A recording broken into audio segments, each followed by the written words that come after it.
सिंधु जे इल्म अदब ॾाहप ऐं शऊर जे मुख़्तलिफ़ रंगनि सां सिंगारियल हफ़्तेवार अदबी प्रोग्राम अदबी संगत साण करे मां अवां जो मेज़बान अमर इक़बाल अव्हां जी ख़िदमत में हाज़िर आहियां।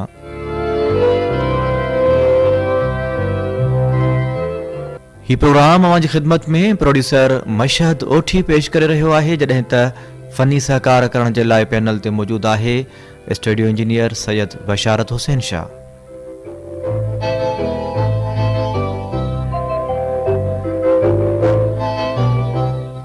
अदबी संगत जो ही समूरो सथ अव्हां जे लाइ दुआगो आहे त शाल सदाई सुख ऐं सरहाईअ जे साथ में हुजो।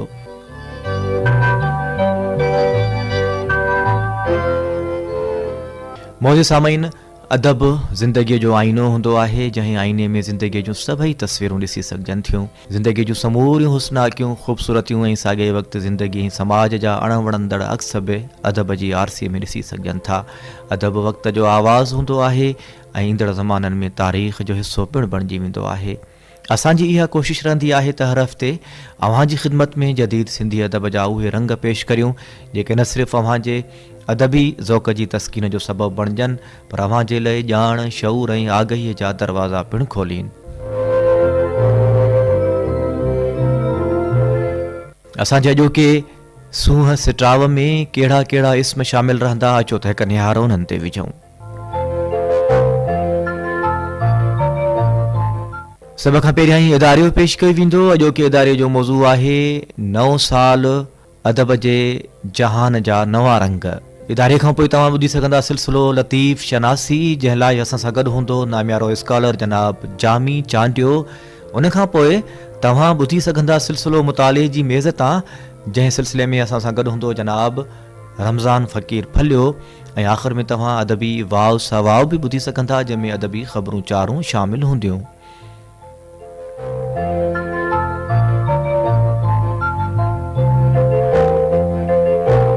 इहो हुयो असांजे अॼोके प्रोग्राम जो सिटाव। पाण शुरूआत करियूं था इदारे सां। अॼोके इदारे जो मौज़ू आहे नओं साल ऐं अदब जे जहान जा नवां रंग।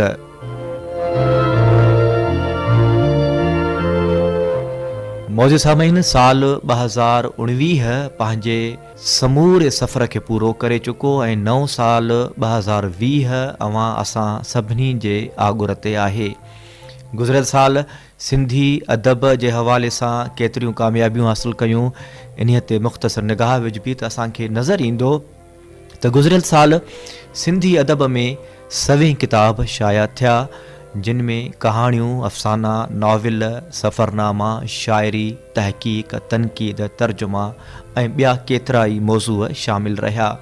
गुज़िरियल साल जनवरी जे महीने में ख़ैरपुर अदबी मेलो मुनक़िद थियो ऐं साॻे वक़्तु कराचीअ में सिंध लिटरेचर फेस्टिवल ऐं हैदराबाद में हैदराबाद लिटरेचर फेस्टिवल बि मुनक़िद थियो। गुज़िरियल साल जे पछाड़कनि ॾींहंनि में हैदराबाद में शेख अयास मेलो बि मुनक़िद थियो। गॾोगॾु गुज़िरियल सालनि जे मुख़्तलिफ़ महीननि में लतीफ़ सचल साईं, बेदिल साईं ऐं कलंदर लाल शहबाज़ जे सालियाननि उर्सनि जे मौक़े ते अदबी कॉन्फ्रेंसूं बि थियूं। गुज़िरियल साल सिंध जे सक़ाफ़त वारे खाते, सिंधी लैंग्वेज अथॉरिटी, सिंधोलॉजी ऐं ॿियनि केतिरनि ई निजी इदारनि 100 किताब शाया कया। पाकिस्तान टेलीविज़न अदबी प्रोग्राम तरतीब ॾिना। रेडियो पाकिस्तान बि अदबी सफ़र में पंहिंजो साथ निभायो ऐं मुख़्तलिफ़ अदबी प्रोग्राम तरतीब ॾिना। इहो सफ़र सुहाईंदड़ सफ़र आहे ऐं जीअं ई ही नओं साल 2020 शुरू थियो आहे त असांखे इहा उमेदु आहे, असां सभिनी खे इहा जोत जलंदे नज़र अचे थी त हिन साल बि सिंध जा समूरा इल्मी अदबी इदारा, मुख़्तलिफ़ तनज़ीमूं, केतिरा ई मांडराण मचाईंदियूं। 100 न पर हज़ारें किताब शाया थींदा। तहक़ीक़, तर्जुमे, तख़लीक़ जे सिन्फ़ुनि में नओं वखर साम्हूं ईंदो ऐं सिंधी अदब जे लाइ ही नओं साल 2020 पक सां हिकु कामयाब साल साबित थींदो। इदारियो पेश कयो वियो। मौज़ू हुयो नओं साल ऐं अदब जे जहान जा नवां रंग। मौजूद सामीन, लतीफ़ साईं सिंधी ॿोलीअ जो अज़ीम तरीन शाइर आहे जंहिंजो फ़िक्र ऐं पैगाम असां सभिनी जे लाइ रोशनी जी हैसियत रखे थो।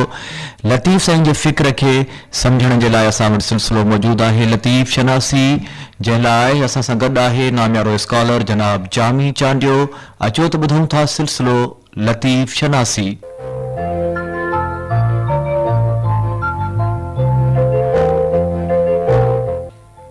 हिन प्रोग्राम खे ॿुधंदड़ समूरनि दोस्तनि खे सलाम जी लतीफ़। ऐं असां पंहिंजे हिन अॼोकी बेहक में लतीफ़ साईं जे शाइरीअ जो जेको आदर्शी इंसानु आहे, जेको आशिक़ आहे, उन जे बारे में गुज़िरियल बेहकुनि में असां काफ़ी कल्याण खां वठी ऐं वेंदे ससुई ताईं असां मुख़्तलिफ़ उन जूं ख़ूबियूं गुण बयानु कया, ॻाल्हि ॿोल कई उन ते।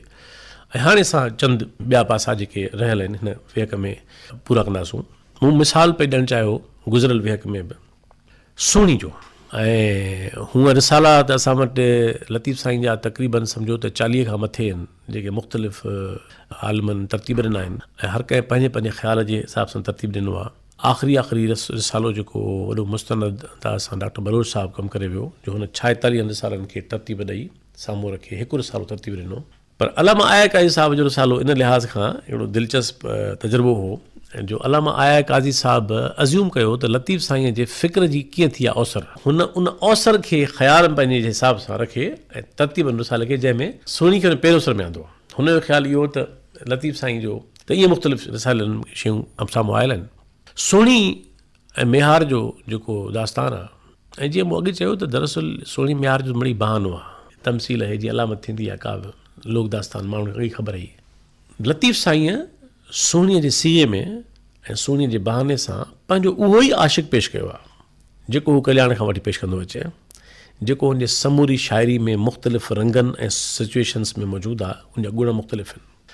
हाणे जंहिं एहसासाती ऐं कॉग्नेटिव सूर्याई जी ॻाल्हि पोइ कई मूं ससुई जे हवाले सां, त उहो थकिजे नथी, विरची नथी वेहे, जा जा हुई जीअरी विरची न वेठी, बसि करे न वेठी, थकिजी न वेठी, चई भला हाणे नथो मिले त जान छॾियां ॻाल्हि भला, जीअं माण्हू आम करे थो, न आशिक़ नथो करे सघे। ऐं उहो आशिक़ रवायती न लतीफ़ साईं तस्वर आशिक़। जा जा हुई जीअरी विरची न वेठी, वञी भूए पेठी, जेसि ताईं जीअरी ही, जेसि ताईं भूए में नई अंदरि वई, धरती में वञी दफ़न न थी, वञी भूए पेठी सिकंदे खे सजणे, हुन पंहिंजी उहा सिक ऐं उकीर ऐं पंहिंजो उहो पंधु कॾहिं बि ख़तमु न कयो, उनखे जारी पे रखी। त ईअं सुहिणी जो तमामु हिकिड़ो लतीफ़ साईं जे हसीन तरीन हुन जो सुरनि मां हिकिड़ो सुर आहे। ऐं जेका मानवियत हुन में लतीफ़ साईं पेश कई आहे सुहिणी मेहार में, मिसाल तौरु, ऐं लतीफ़ साईं वॾो आर्टिस्ट आहे। लतीफ़ साईं पंहिंजे हाणे माण्हुनि खे ख़बर न पवंदी त दरअसल माण्हुनि जे ख़्याल में इहे बैतनि तसलसल आहे, हिकिड़ो मुकमल अंदरि हिकिड़ो सम्झो त हिकिड़ो नाटक मौजूदु आहे, हिकिड़ो प्ले मौजूदु आहे, ऐं हिकिड़ी पूरी उनजी क्लाइमेक्स थिए थी, शइ शुरू थिए थी, अॻियां वञे थी, पूरा सभु उनजा ऐं नेठि वञी शइ क्लाइमेक्स थिए। ऐं मां चवंदो आहियां त हर सुर में हिकु ॿ बैत उनजो क्लाइमेक्स आहे उन सुर जो। त हिकिड़ी मंज़रकशी कंदो, हिकिड़ी एहसासनि जी कंदो, अकासी कैफ़ियतूं बयानु कंदो, उनजी जमालियात बयानु कंदो, उनजे फ़िक्र जा नुक़्ता बयानु कंदो, तख़यलाती शयूं बयानु कंदो, ऐं पोइ नेठि ईंदो पंहिंजी ॻाल्हि ते।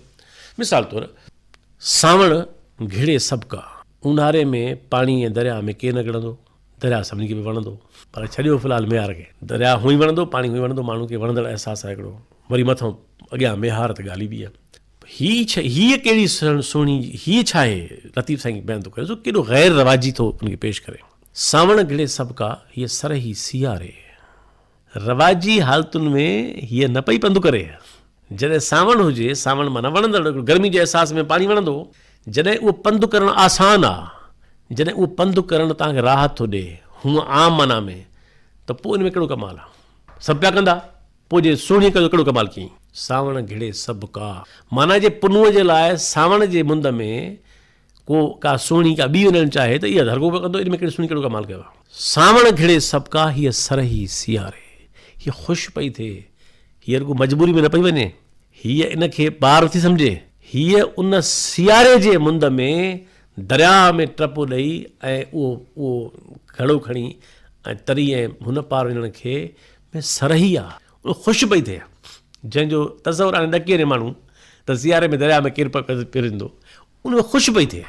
तन विधाई तार में अरवाह जे यारे, मोहबती मारे कोन्हे दा दरिया में, ख़्यालु अथसि। कंधीअ उभियूं केतिरियूं, हाणे वरी ॾिसोसि हिकु पूरी मंज़रकशी थो करे त जेको सुहिणी पंधु थी करे इहो रवाजी पंधु न आहे, रवाजी इश्क न आहे। चए थो त कंधीअ उभियूं केतिरियूं, साहड़ साहड़ कन।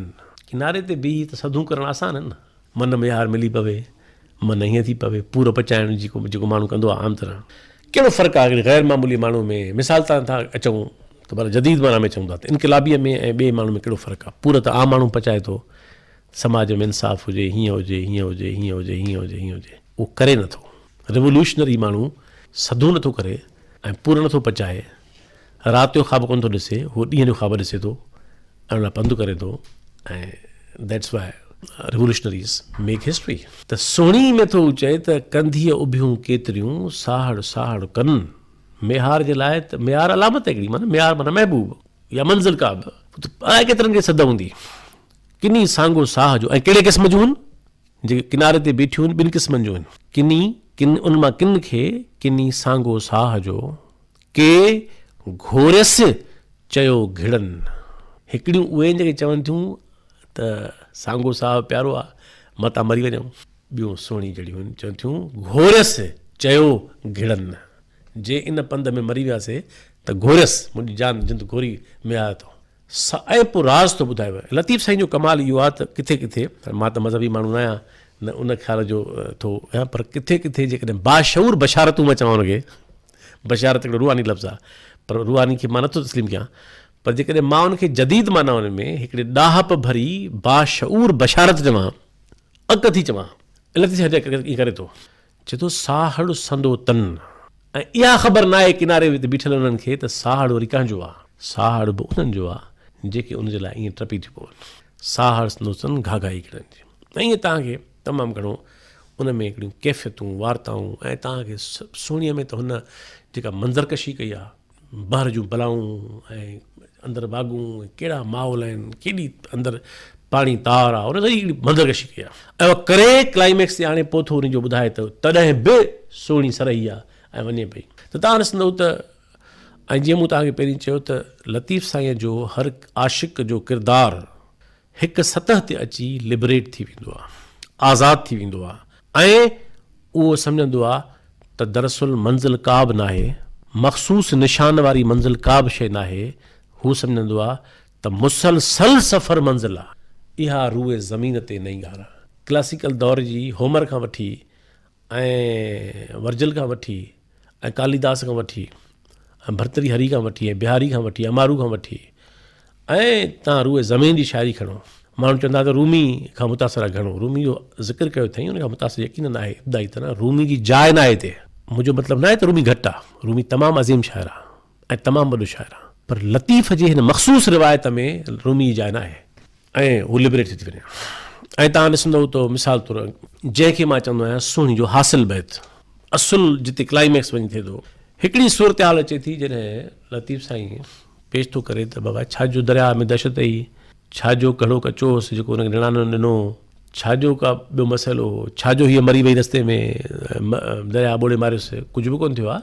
असल में हीअ रूहानी तरह, कॉग्निटिवली, एहसासाती तरह मेहार खे रसी वई हुई, दरिया पार करे हुन पार पुॼी वई हुई।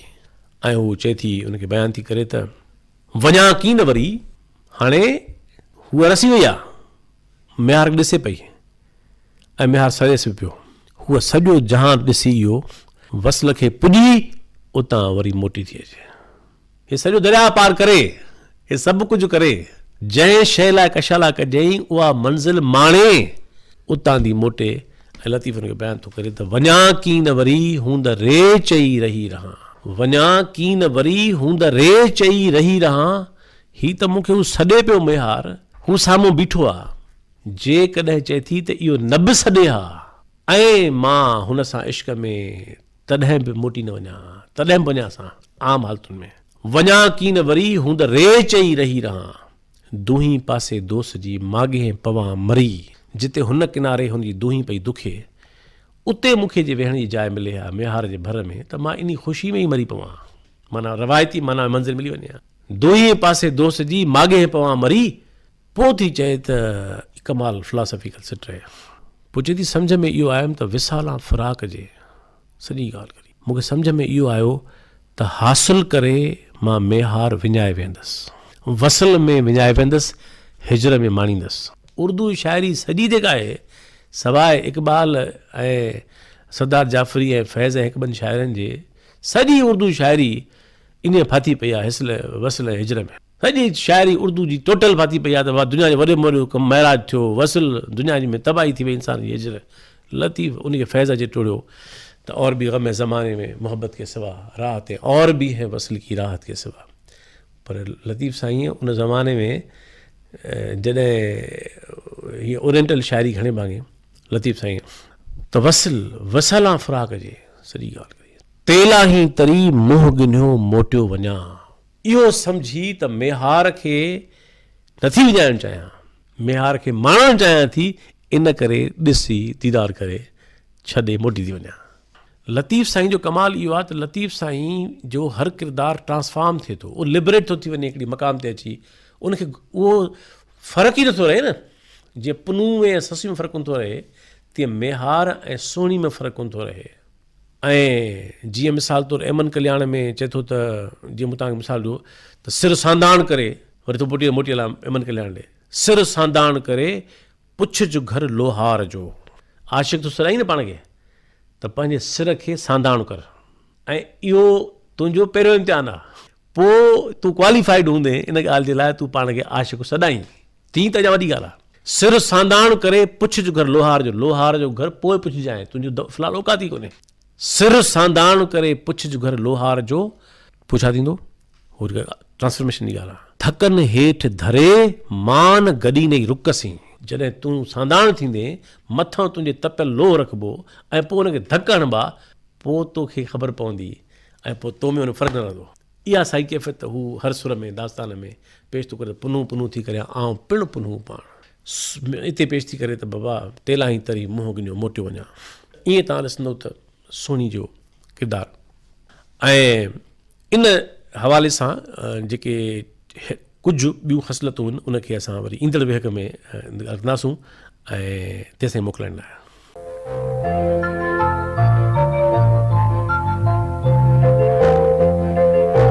जी मौजूद सामीन, सिलसिलो लतीफ़ शनासी अवां ख़िदमत में पेश कयोसीं, जंहिं लाइ असां सां गॾु हुयो जनाब जामी चांडियो। ऐं हाणे हलूं था मुताले जी मेज़ ते, जिते असां सां गॾु मौजूदु आहे असांजो महिमान जनाब फ़कीर रमज़ान फलियो। अचो त ॾिसूं त कहिड़ो नओं मुतालियो असां सां वंडे थो मुताले जी मेज़ ते।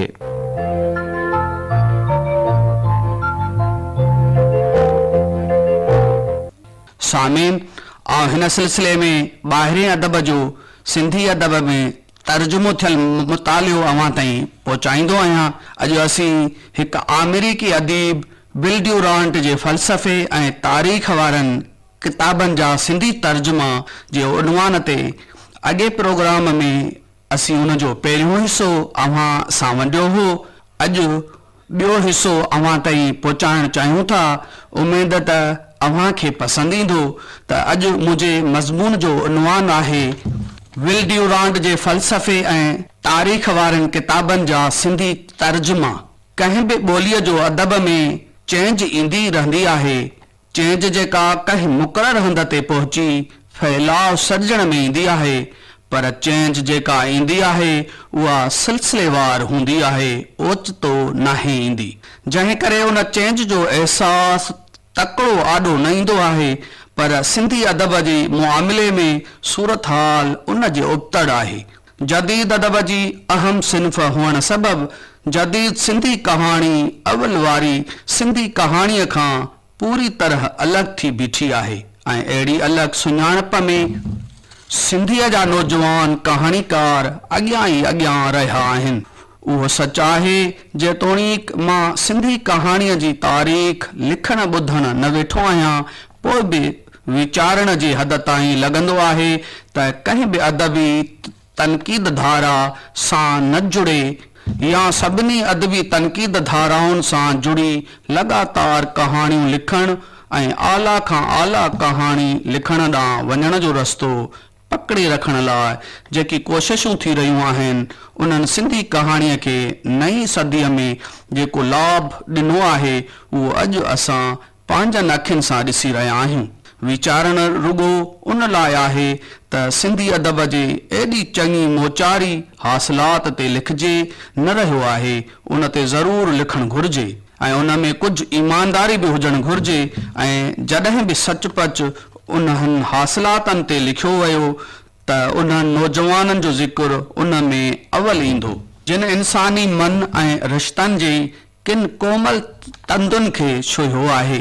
साॻिए ई वक़्तु उन्हनि पंहिंजनि कहाणियुनि मार्फत इंसान जे अंदर खे उहा क़ुवत बख़्शी आहे जो उहे इंसानी भाव सुभाउ खे अपील करे सघनि। दुनिया में अॼु ताईं केतिरा ई फ़लसफ़ी पैदा थिया आहिनि जिन मां विलियम जेम्स ड्यूरांट जो नालो निमाया रहियो आहे। हीउ अमेरिकी अदीब, तारीख़दान ऐं फिलासफ़र हो जंहिंजो जनम 5 नवंबर 1885 ईस्वीअ ते थियो। हिन खे उन वक़्तु शोहरत हासिल थी जॾहिं हिन 11 जुल्दनि में दी स्टोरी ऑफ सिविलाइज़ेशन किताब पंहिंजे घरवारी सां गॾु लिखियो। उहे जुल्द 1935 ईस्वीअ खां 1975 ईस्वीअ ताईं शाया थींदा रहिया। उन खां अॻु संदसि 1926 ईस्वीअ शाया थियल किताब दी स्टोरी ऑफ फिलासॉफी तमामु घणो मशहूरु थियो हो। तहक़ीक़ कंदड़ विल ड्यूरांट जे फ़लसफ़े जी आखाणी दी स्टोरी ऑफ फिलासॉफीअ खे अदबी रंग में हुजण करे हवाले तौरु इस्तेमालु नथा कनि, पर अदबी रंग में फ़लसफ़े जी तारीख़ खे पेश करण ते उन खे दाद ज़रूरु ॾियनि था। विल ड्यूरांट फ़लसफ़े ऐं तारीख़ खे सवलो ऐं सादो लिखियो हो। हू बादशाह ऐं कारीगर लेखक हो। हू वॾो शान ऐं मान वारो उस्ताद हो। संदसि पहिरियों किताब philosophy and the social problem शाया थियो। उन खां पोइ संदसि मुसलसिल किताब शाया थींदा रहिया।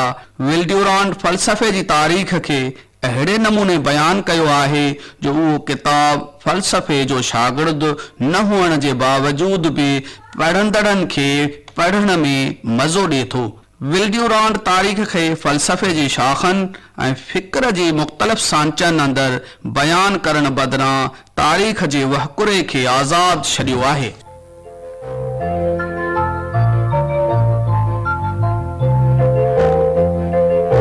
जी मौज़िज़ सामीन, सिलसिलो मुताले जी मेज़ तव्हां ताईं पहुचायोसीं, जंहिं लाइ असां सां गॾु हुयो जनाब फ़क़ीर रमज़ान फलियो। ऐं हाणे ॿुधूं था सिलसिलो अदबी वाव सवाव। मौज़िज़ सामीन, सिलसिले अदबी वाव सवाव में मुख़्तलिफ़ अदबी ख़बरूं चारूं अवां ताईं पहुचाईंदा आहियूं। इन सिलसिले में पहिरीं ख़बर इहा आहे त गुज़िरियल आचर ते लाड़काणे में निज़ामाणी लेबर हॉल में सिंधी अदबी संगत लाड़काणो पारां मलक आगाणी कहाणी कॉन्फ्रेंस मुनक़िद कई वई, जेका सिंधी ॿोलीअ जे नामवर कहाणीकार मलक आगाणी जे नाले सां मंसूब हुई। इन कहाणी कॉन्फ्रेंस की सदारती पैनल में तारिक कुरैशी, इब्राहिम खरल ऐं ज़राब हैदर शामिल हुआ। 8 कहाणीकारनि पंहिंजूं कहाणियूं पढ़ियूं, उन्हनि खे अवार्ड ॾिना विया।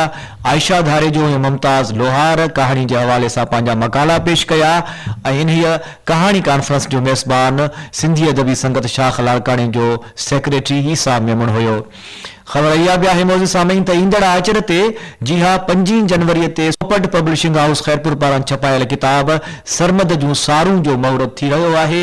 हीउ किताब जग मशहूर सिंधी रागी सरमद सिंधीअ जी ज़िंदगी जे हवाले सां आहे, जंहिंखे नाम्यारे शाइर, लेखक ऐं ब्रॉडकास्टर कौसर बुरड़े लिखियो आहे ऐं हिन तक़रीब जी सदारत नाम्यारो शाइर समी बलोच करे रहियो आहे। अदल सुमरो ऐं अयाज़ गुल ख़ासि महिमान हूंदा ऐं इहा तक़रीब पोपट पब्लिशिंग हाउस ख़ैरपुर पारां मुनक़िद थी रही आहे।